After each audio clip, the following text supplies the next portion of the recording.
माँ तू सबसे प्यारी है, माँ तू जग में न्यारी है। माँ तू सबसे प्यारी है, माँ तू जग में न्यारी है। अपने आंचल में रखना, अपने आंचल में रखना। हमें वरदानों से भरना।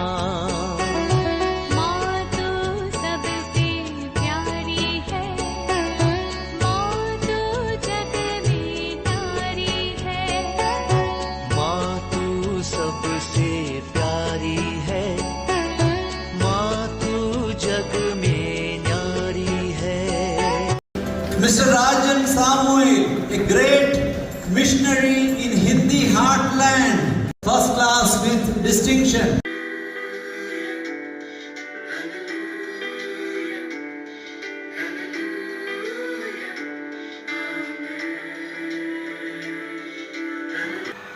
पिता, पुत्र और पवित्र आत्मा के नाम पर आमीन। आप सबों को जय यीशु। हम लोग इन दिनों में परिवार के विषय में साथ साथ 40 काल में प्रवेश किया हुआ है और परिवार में जो दिक्कतें, बीमारियां, आपसी लड़ाई झगड़ा, अशांति का कारण, ये सब हम लोग इन दिनों में थोड़ा सा खोजना अच्छा रहेगा। क्योंकि 40 काल, ये मौसम को ही अगर देखें, वृक्षों का पुराना पत्ता गिरा करके नया पत्ता खिलना और उसमें फूल आना और फ्रूट्स निकलना, ये सब होने का जो समय है, पतझड़ मौसम कहते हैं। पुराना पत्तों को गिराने का मौसम की ओर देखें। यदि हम सरकारी ऑफिसों में देखेंगे, ये मार्च महीने में हिसाब किताब, अकाउंट को कंप्लीट करने वाला, क्योंकि 31 मार्च तक पूरा हिसाब किताब कंप्लीट होना चाहिए। अप्रैल 1 तारीख से सरकारी जो दफ्तरों में जो अकाउंट सिस्टम, विशेषकर जो अकाउंट सिस्टम, उसको नया शुरू करते हैं। बैंकिंग मेखला में जो काम करने वालों को मालूम है, आजकल दिन रात वो कार्य कर रहा होगा, क्योंकि ईयर एंडिंग उनका 31 मार्च में करना जरूरी है। हिसाब किताब, सरकार के साथ हिसाब किताब, और मौसम भी हमें ये सिखाता है पुरानी चीजों को गिराना। तो हमारा हिसाब किताब ये लेंट के समय पर, 40 काल के समय पर ईश्वर के साथ जो हिसाब किताब को भी क्लियर करने का एक अवसर है। प्रकृति, ऑफिस, ये सब समय हमें ये सिखाते हैं कि हमारा हिसाब किताब सही कर लो। तो 40 काल में भी यही हम लोग सिखाते हैं कि और सीखते हैं कि ईश्वर के साथ हमारा लेन देन कैसे है, अभी ईश्वर के साथ हमारा रिश्ता कैसे है। ईश्वर ने अपना प्रतिरूप में हमारे सृष्टि किया, सब कुछ ईश्वर ने हमें दिया, लेकिन ईश्वर के साथ मेरा वो प्रेम रिश्ता कैसा है।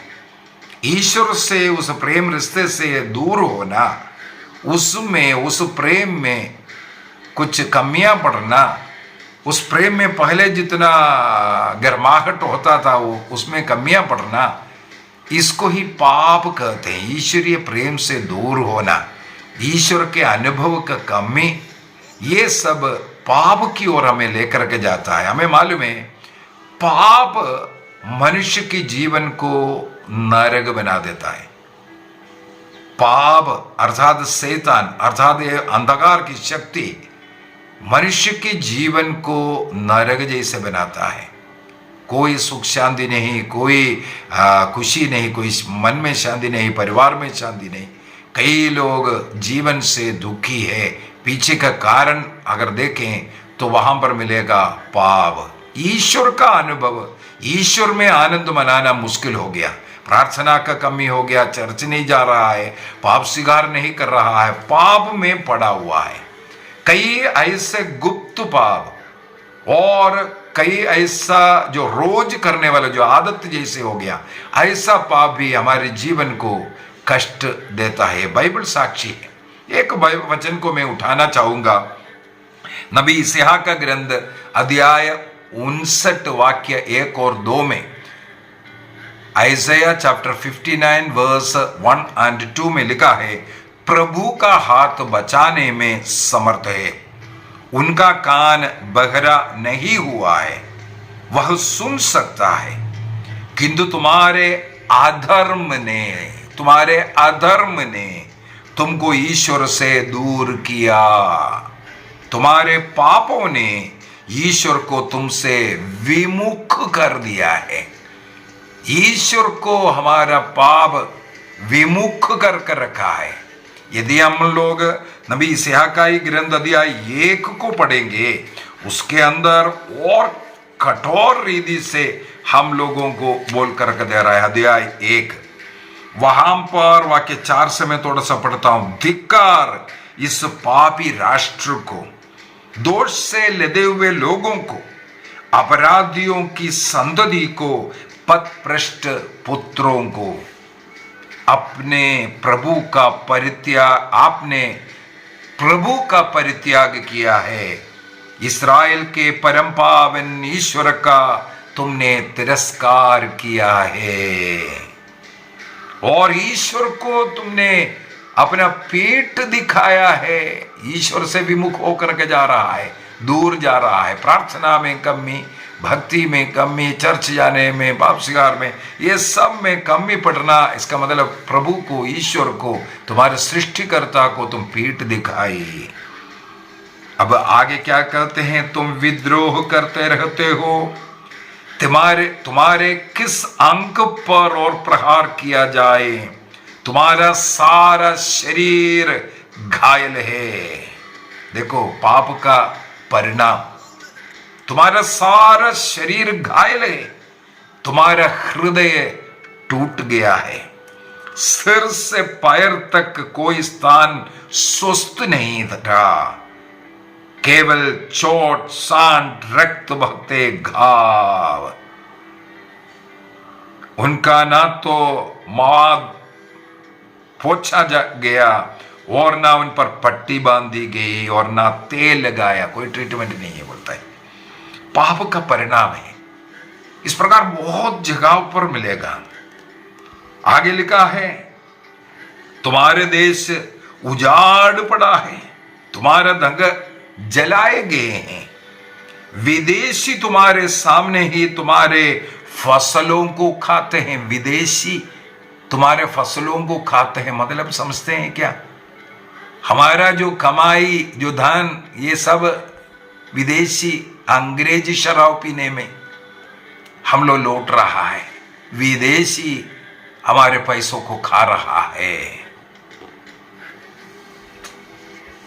और भी हम लोग देख सकता है, अध्याय 5 में भी थोड़ा सा जाते हैं, वहां पर लिखा है, धिक्कार उन लोगों को जो बड़े सवेरे से मदिरा पीते और संध्या को देर तक अंगूरी पीकर मतवाले हो जाते हैं।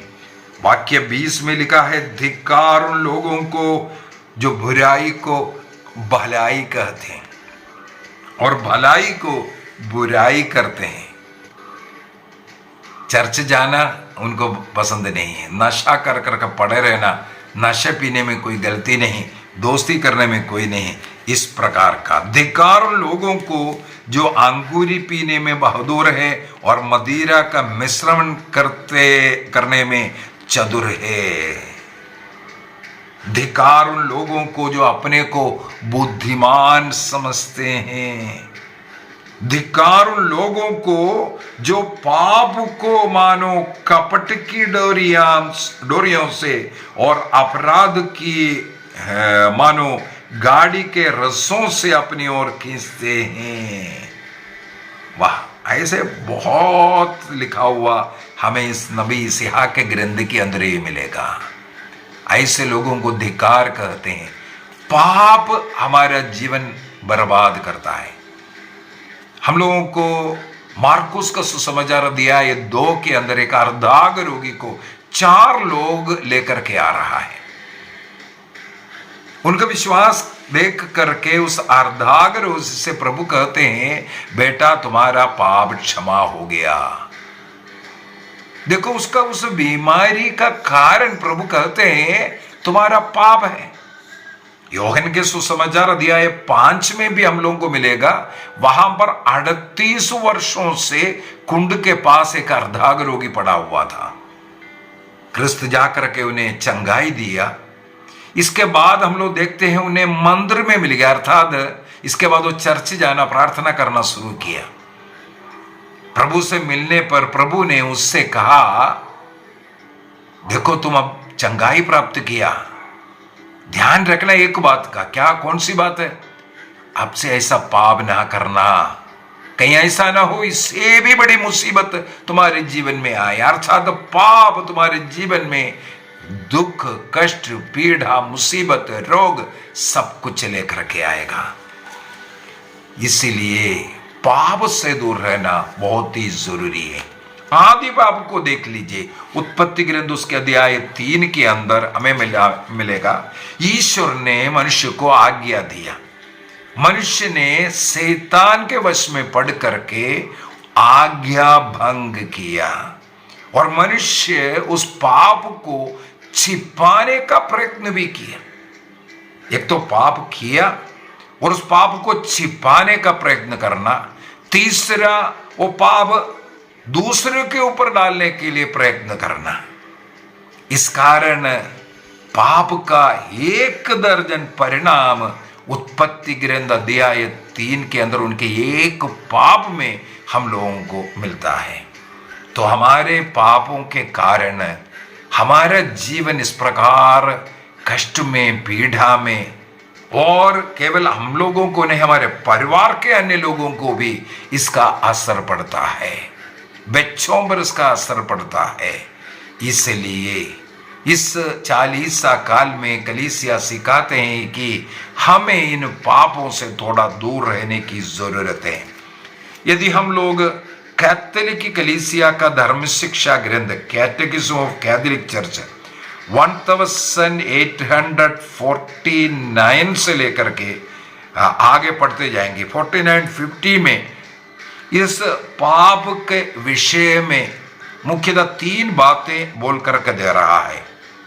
विवेक के द्वारा और सत्य के विरुद्ध में और अंतःकरण के विरुद्ध में जो करने वाला अपराध के रूप में हम लोगों को मिलता है। यदि रोमियो का पत्र अध्याय 14 वाक्य 23 को पढ़ेंगे, वहां पर संत पौलुस रोमियो को लिखते हुए कहते हैं, जो कुछ तुम्हारे अंतःकरण के अनुसार नहीं है वह सब पाप है। क्योंकि अंतःकरण के द्वारा ईश्वर आपको समझाता है कि ये गलत है, नहीं करना, वहां जाना पाप में गिर सकता है। लेकिन आप उस अंतःकरण को नहीं सुन रहा है, अंतःकरण के अनुसार चल नहीं रहा है, उसके विरोध में चल रहा है, तो वहां पर पाप हो गया। जो कुछ आपके अंतःकरण जो बोल रहा है उसके अनुसार आपको करना जरूरी है, ये भी कोशिश करना है। ये अंतःकरण ईश्वर की आवाज है, कई बार शैतान की आवाज भी अंतःकरण से आता है, इसलिए आपको परखने की जरूरत है।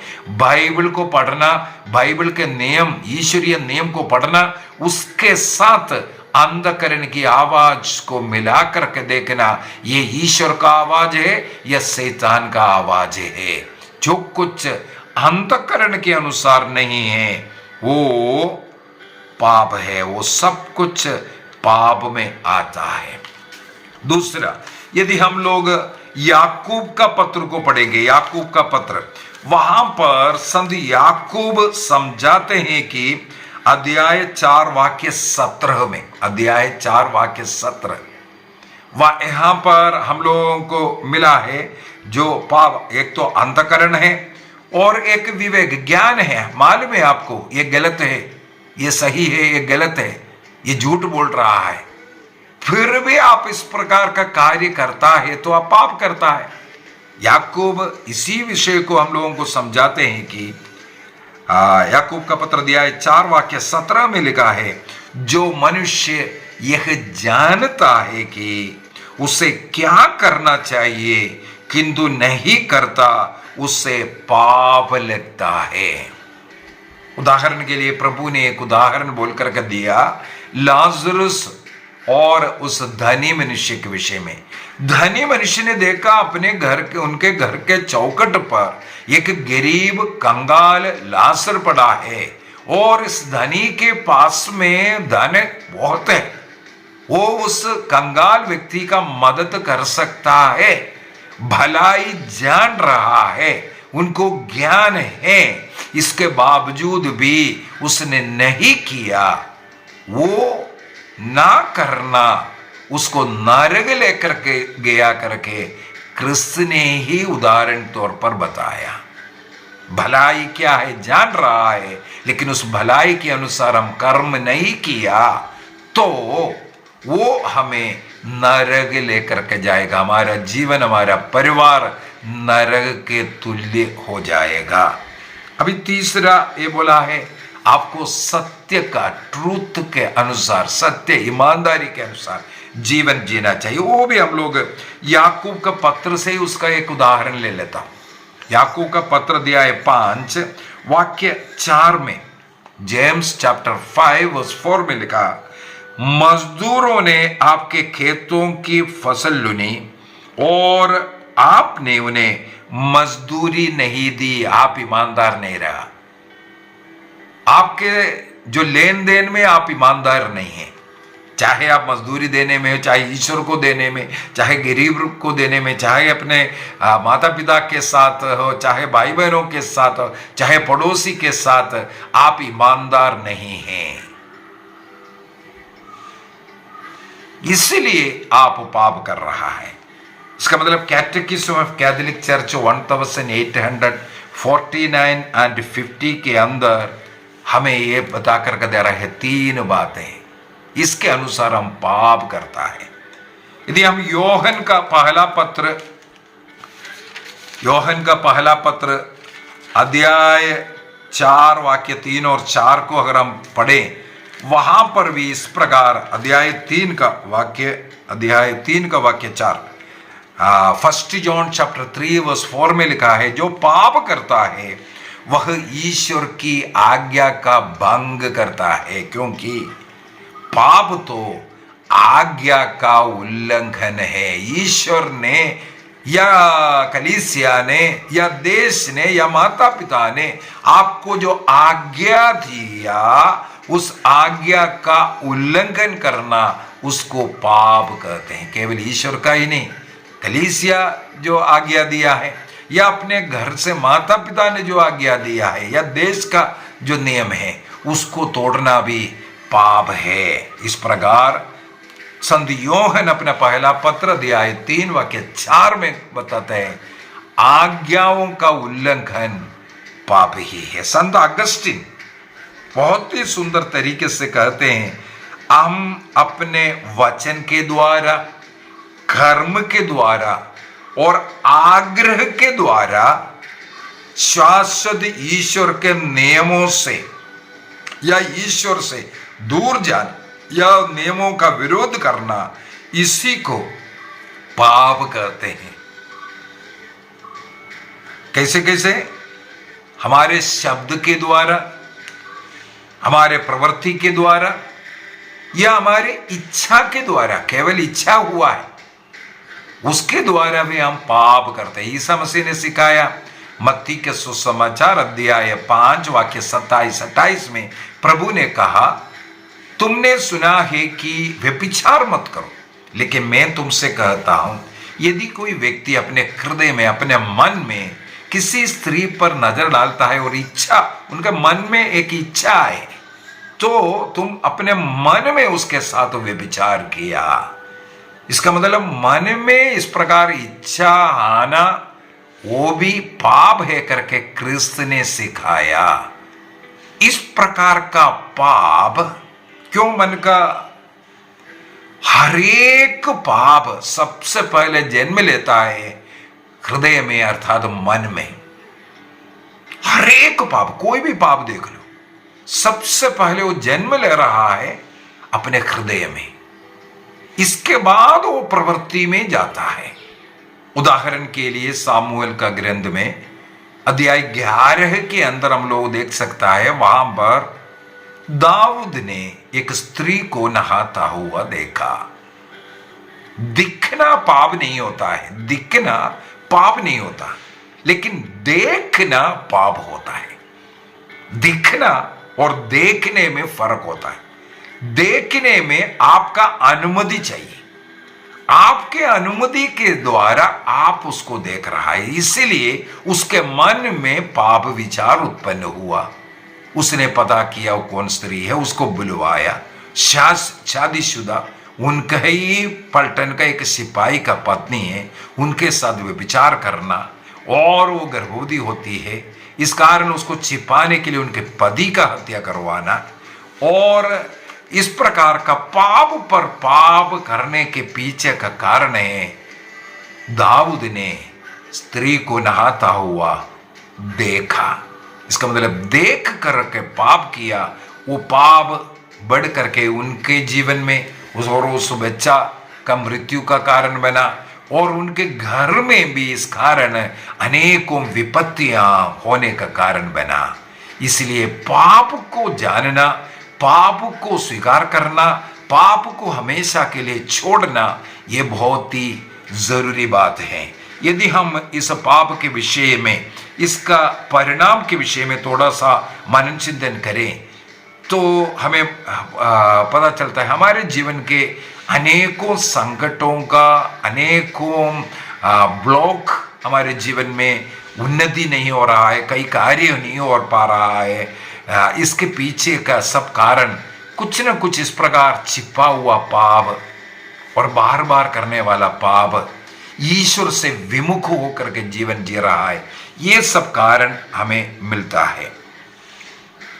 पापों को हम लोग दो प्रकार से डिवाइड जनरली करता है, आत्ममारु पाप और साधारण पाप करके बोलते हैं। आत्ममारु पाप, एक पाप आत्ममारु बनने के लिए कैथोलिक कलीसिया का धर्म शिक्षा ग्रंथ कैटेकिज्म ऑफ कैथोलिक चर्च 1857 में हम लोगों को सिखाते हैं कि एक पाप आत्ममारु पाप है करके बोलने के लिए सबसे पहला उस पाप का तीव्रता, बहुत बड़ा तीव्र पाप होना चाहिए, बड़ा पाप होना चाहिए, स्वभाव में वो बड़ा पाप होना चाहिए, तीव्र स्वभाव का।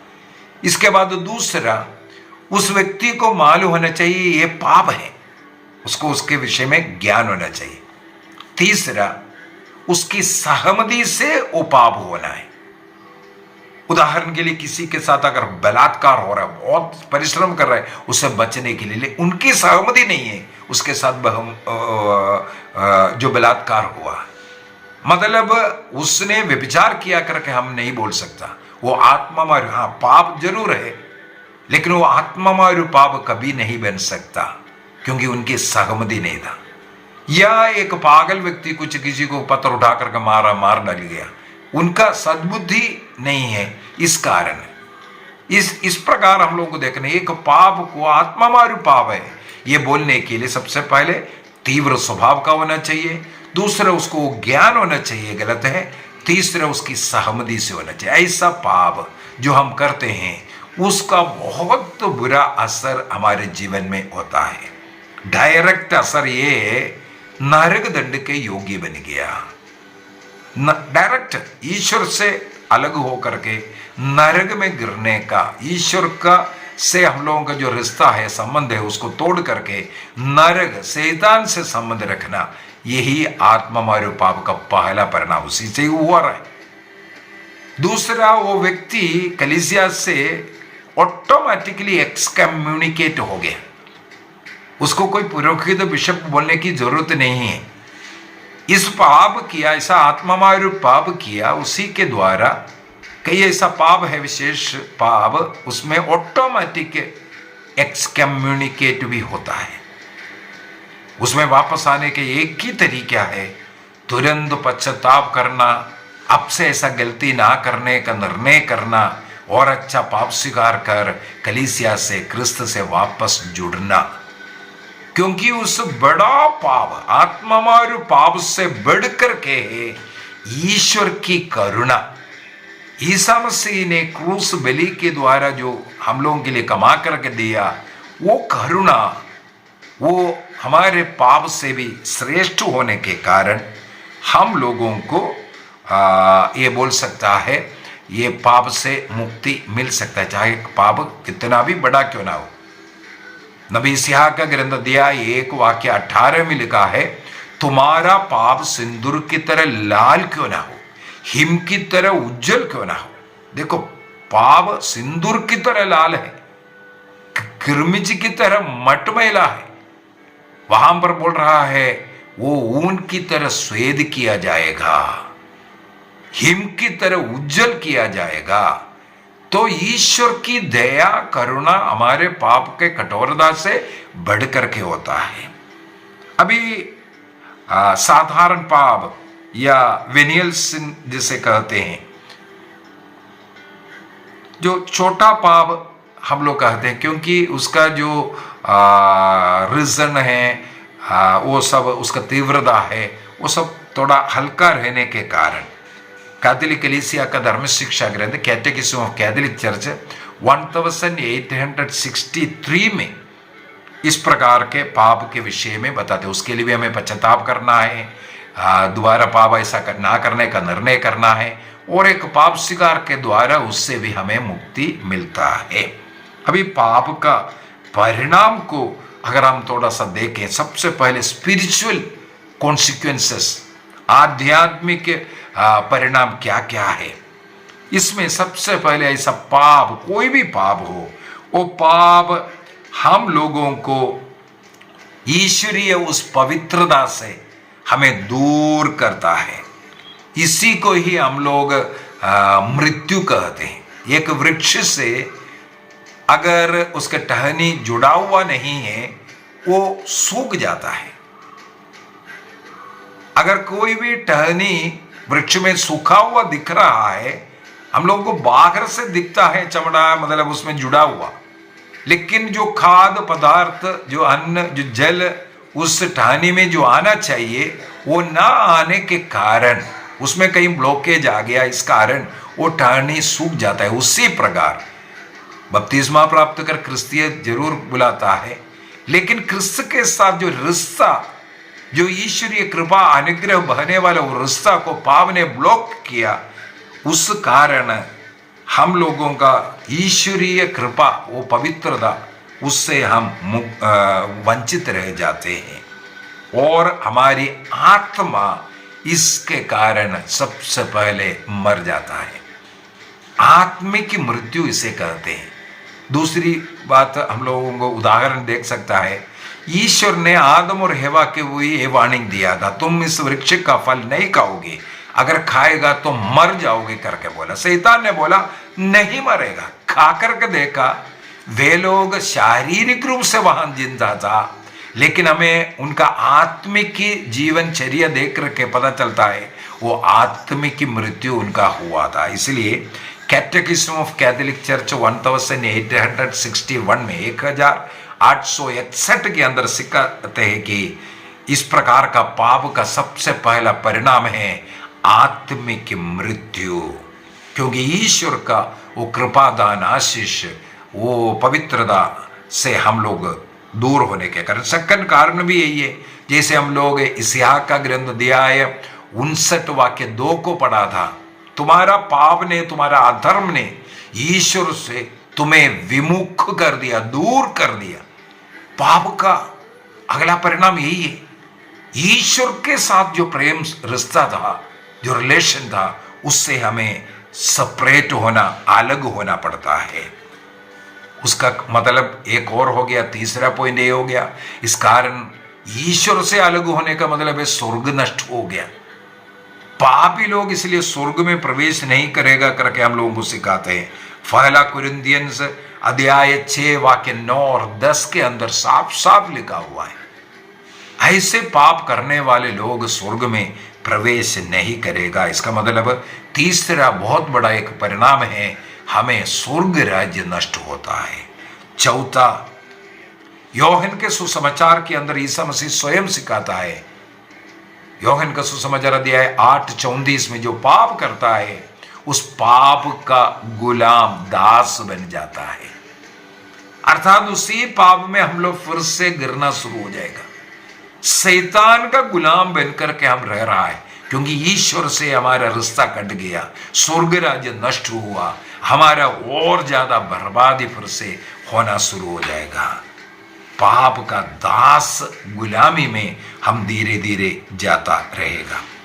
कैथोलिक कलीसिया का धर्म शिक्षा ग्रंथ 1865 के अंदर 1865 के अंदर एक और परिणाम बोलकर के दे रहा है, हमारे बुद्धि को ये भ्रष्ट करना शुरू कर देगा। सत्य को हम स्वीकार नहीं कर पाएगा, जो सत्य है उसको भी हम गलत बोलेगा, और जो गलत है उसको सही है बोल करके क्या करना है, ये पाप हमारे बुद्धि को भ्रष्ट करता है। अगला वाला जो है पाप का परिणाम है, हमारे अंदर अच्छा कार्य करने का जो इच्छा होता है वो ईश्वर की प्रेरणा से है। जब ईश्वर से हम कट गया है, केवल पाप करने का इच्छा आएगा, सत प्रवृत्ति या पाप को छोड़ने का या पाप को स्वीकार कर लौटने का प्रयत्न हम नहीं करते। इसलिए पाप पर पाप, नशे पर नशा, व्यभिचार पर व्यभिचार, हम लोग उसका दास बनते हुए धीरे धीरे जाते हैं। ये सब हम लोगों को कुछ आध्यात्मिक परिणाम में बोल सकता है, कुछ बाहरी परिणाम भी मिलेगा, कुछ बाहरी परिणाम।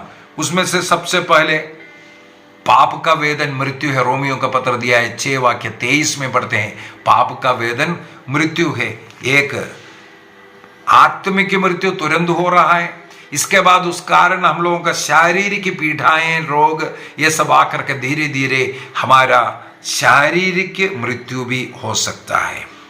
कैटेकिज्म 1033 में 1033 में लिखा है, ये इस प्रकार का मृत्यु ये एक परमानेंट सेपरेशन फ्रॉम गॉड हो जाता है। ईश्वर से एक परमानेंट रीति से कटना, अलग होना, इस प्रकार का एक अवस्था में हमें लेकर के जाएगा। उदाहरण के लिए ईसा मसीह ने स्वयं कहा हुआ अंतिम न्याय के समय पर, मत्ती का सुसमाचार अध्याय 25 में वाक्य 41 में डायरेक्ट जाते हैं। वहां पर प्रभु होता है, शाबत लोगों तुम नरक में जाएगा। क्या कारण है? तुम्हें जो करना चाहिए, तो जो भलाई का कार्य, अच्छाई का कार्य, पुण्य का कार्य, जो ईश्वर से जुड़े रह करके जो सेवा कार्य करना था, तुमने नहीं किया, इसलिए तुम आनंद आग में जाकर के गिरो, ये बोल करके भेजता हुआ मैथ्यू चैप्टर 25 वर्स 41 के अंदर। और उसी प्रकार प्रकाशना ग्रंथ अध्याय 21 का वाक्य 8 में ऐसे लोगों को आनंद आग में डालता हुआ हम लोगों को मिलता है। जो लोग पश्चाताप नहीं कर रहा है, पाप में जीवन को छोड़ करके वापस क्रिस्त में नहीं आ रहा है, उड़ाव पुत्र के समान लौटने का आपको मौका अवश्य मिलेगा। अगर लौटता नहीं है तो आनंद आग में, नरक में जाना यह तय है। और कुछ तीसरा एक परिणाम के अंदर कुछ टेम्परल, हमारे इस संसार में रहते वक्त या मृत्यु के बाद जो पर्गट्री में जाकर के जो पीड़ा सहन करना है, उसको टेम्परल पनिशमेंट बोलता है। एक आत्मिक मृत्यु, एक दूसरा शारीरिक मृत्यु घटना, और तीसरे कैटेगरी में मैं बोल करके दे रहा हूं एक कुछ टेम्परल जो पनिशमेंट भी होता है। वो कैटेकिज्म ऑफ कैथोलिक चर्च के अंदर, कैथोलिक कलीसिया का धर्म शिक्षा ग्रंथ 1030 और 31 के अंदर हम लोगों को मिलता है कि अगर आप पाप स्वीकार कर करके जो प्रायश्चित उस पाप के लिए करना चाहिए वो नहीं किया, तो आपको टेम्परल पनिशमेंट के रूप में पर्गट्री वहां जा करके भुगतना पड़ता है। और दूसरा बात है, इस संसार में रहते वक्त भी यदि उत्पत्ति ग्रंथ अध्याय 3 के अंदर हम लोग देखें, ईश्वर ने स्वयं कहा तुम्हें दर्द सहना पड़ेगा, तुम्हारा जो भी कार्य है वो फेल हो जाएगा, तुम्हारे लिए मृत्यु आएगा, और ये जो जिस धरती में तुम रह रहा है, जिस घर में तुम रह रहा है, वहां ऊंट कटार मतलब तुम्हारे विरुद्ध तुम्हारे बच्चे उड़ेगा, वहां पर अशांति सब दूर शुरू होना, ये सब पाप का टेम्परल पनिशमेंट है। और ईश्वर ने जो सृष्टि कर्म कर करके एक शब्द बोलता है, सब कुछ ईश्वर को अच्छा लगा। सब कुछ अच्छा लगने वाले चीज को ये पाप के कारण तुम क्या है डिसऑर्डर में कर रहा है, इधर तितर बितर कर रहा है।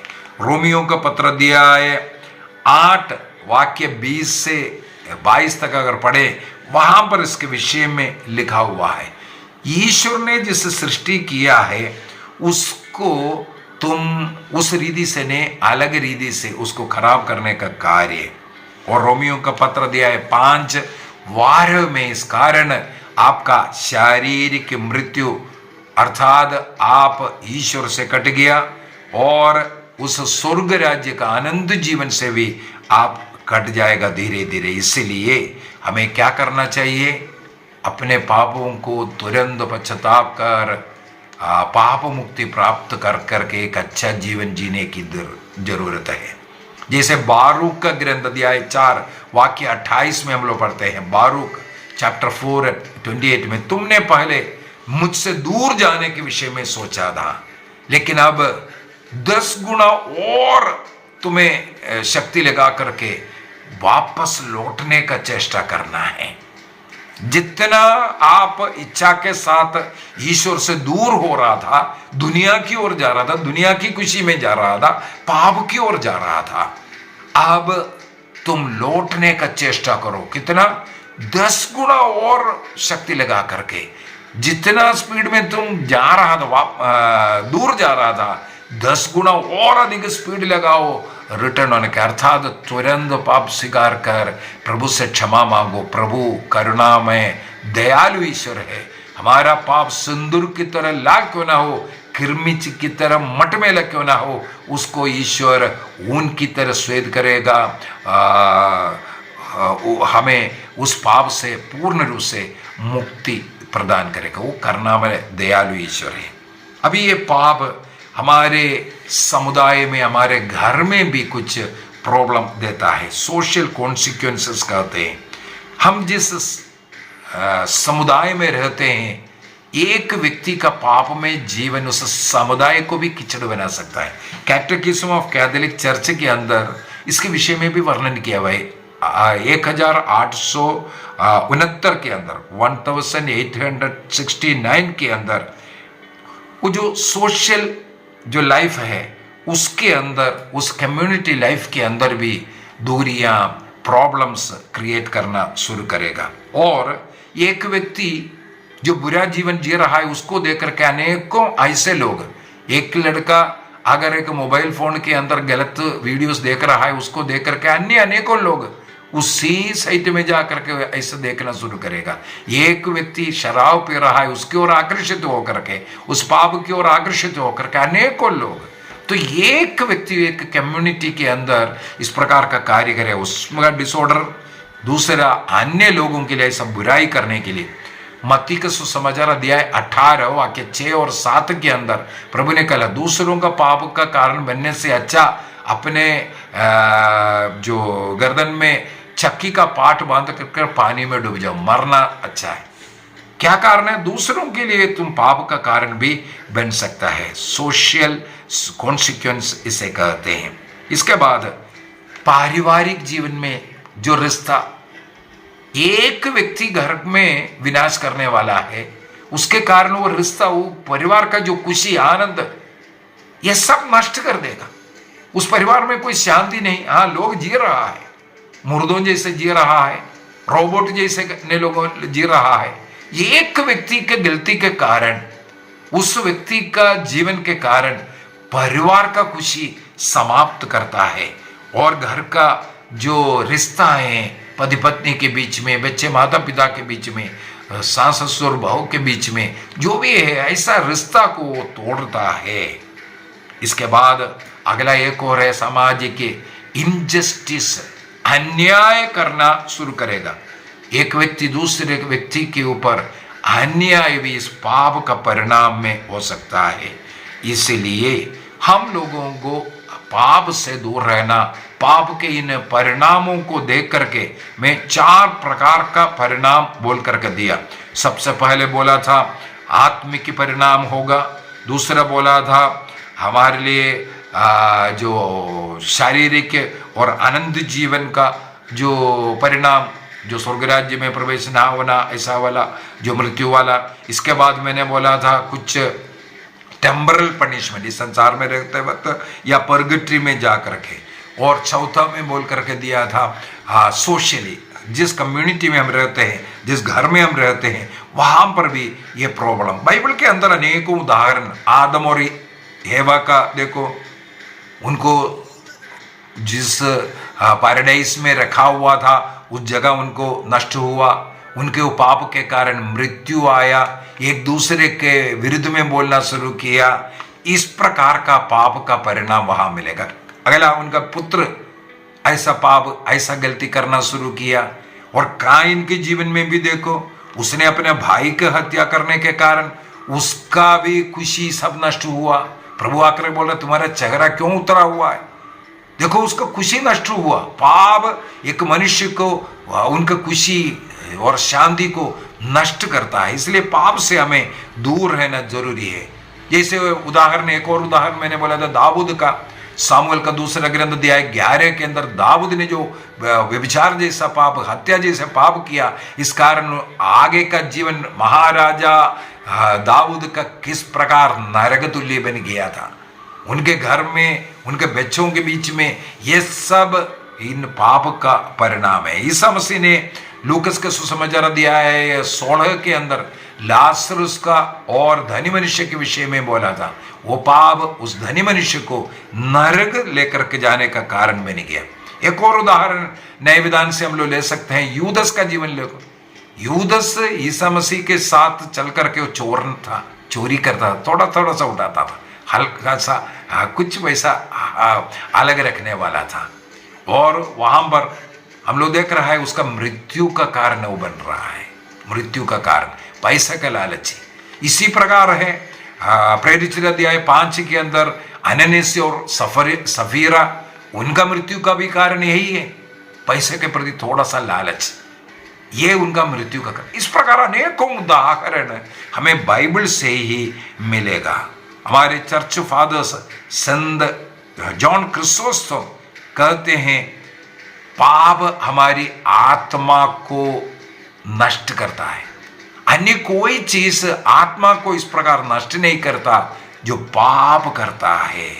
संत अगस्टिन भी इसी प्रकार बोलता है, हमारे पाप के कारण हमारे मन का शांति नष्ट होता है, हमारे जीवन में, हमारे परिवार में, जहाँ कहीं भी जो ऑर्डर्ड लाइफ होना चाहिए वो सब डिसऑर्डर्ड लाइफ में बदल सकता है। अनेकों ऐसा संत लोग बोलते हैं। संत ग्रेगरी द ग्रेट 8वीं सदी में रहने वाला पोप है ग्रेगरी द ग्रेट, बोलता है पाप जैसे प्रवक्ता ग्रंथ में जो बोल करके दिया, वही जो पाप करता है वो अपने को हानि पहुंचाता है, पाप करने वाला अपने को हानि पहुंचा रहा है।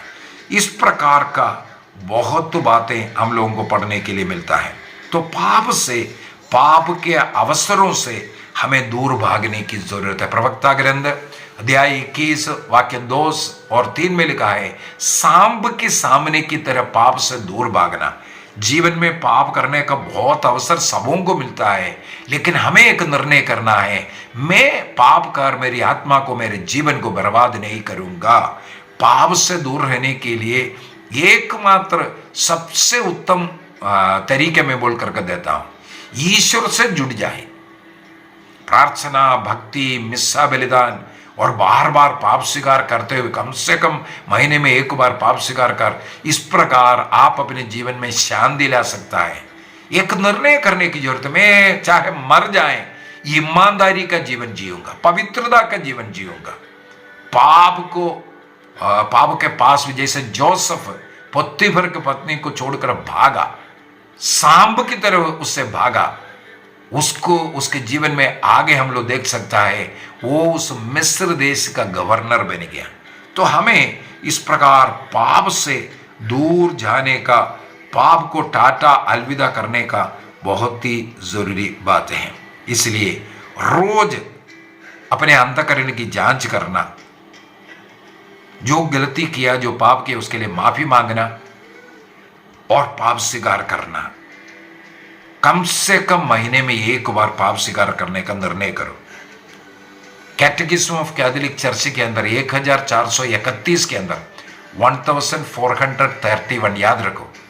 जैसे प्रवक्ता ग्रंथ 21:2 और 3 में बोला है, पाप का अवसर को दूर करना। अकेला में रह करके कोई मोबाइल देख रहा है, कुछ गलत सीन देखने का इच्छा है, निर्णय करना।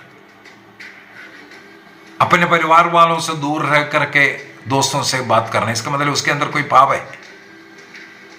अपने मोबाइल को सबों के सामने नहीं रख पा रहा है, अपने पास हमेशा संभाल कर रख रहा है, इसका मतलब उसके अंदर कुछ पाप है। ये हमें इस प्रकार का पाप से, पाप के अवसरों से दूर रहने की जरूरत है। कैटेकिज्म 1431 में साफ साफ सिखाता है, पाप करने का जहां अवसर मिल सकता है उस अवसर को छोड़ो, ऐसा दोस्ती छोड़ो, ऐसे लोगों को छोड़ो, ऐसा जगह छोड़ो ताकि आप पाप ना करें। और अभी जैसे अभी चालीसा काल है, उपवास और प्रार्थना का जीवन आपको और शक्ति प्रदान करेगा पाप से दूर रहने के लिए। उपवास करो, दैनिक प्रार्थना, पारिवारिक प्रार्थना, डेली मिस्सा बलिदान, ये आपको शक्ति देगा, प्रदान करेगा। और बीच बीच में पाप स्वीकार कर करके काउंसलिंग लेना, ये सब हमारे जीवन की जो कमजोरियां हैं उसको किसी काउंसलर से बोल करके ऐसे अवसरों से दूर भागने का निर्णय करना। आइए हम अपनी आंखें बंद करें। आज के क्लास में हम लोगों ने मनन चिंतन किया, ये पाप हमारे जीवन को बर्बाद कर सकता है। अभी हम कल से ये भी देखेंगे हम किस किस प्रकार का पाप करते जा रहा है। ऐसे पापों से दूर भागने का निर्णय करें, उसके लिए पाप स्वीकार करेंगे, पश्चाताप करेंगे, प्रायश्चित करेंगे, अब से कोई पाप ना करने का निर्णय करेंगे। जल्दी से जल्दी हम पाप स्वीकार करेंगे। विशेषकर अभी 40 काल में कोशिश कीजिए, हर सप्ताह 2 सप्ताह में एक बार पाप स्वीकार कर अपने मन में वचन के द्वारा, कर्म के द्वारा जो करना चाहिए था नहीं किया, जो नहीं करना चाहिए किया, सबों के लिए हम पश्चाताप करेंगे। आगे क्लासों में हम लोग ऐसे ऐसे पापों के विषय में भी मनन चिंतन करेंगे। प्रभु हम सबों को आशीष दे, पिता, पुत्र और पवित्र आत्मा के नाम पर आमीन। आप सबों को जय यीशु।